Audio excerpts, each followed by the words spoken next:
You may need to upgrade your inverter if you wanted to utilise or have more solar on your site. So a lot of homes mainly have 1.5 or 2 kilowatts of solar, but they want a battery.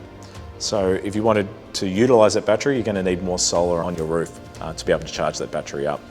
So there's a few different options. Maybe your inverter's getting a bit old as well, and it may be at the end of its life or getting close to it.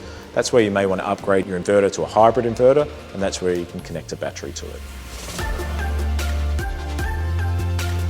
So I'd recommend, if you're looking at getting a solar system now, look into getting a battery at the same time, so you may not be doubling up on the amount of inverters that you're investing in. You can get a hybrid system that can charge the batteries but also have the solar panels directly connected to that. If batteries aren't right for you right now, they may be in the future. So look at just potentially getting a hybrid inverter with your solar array, and then you can add a battery later on.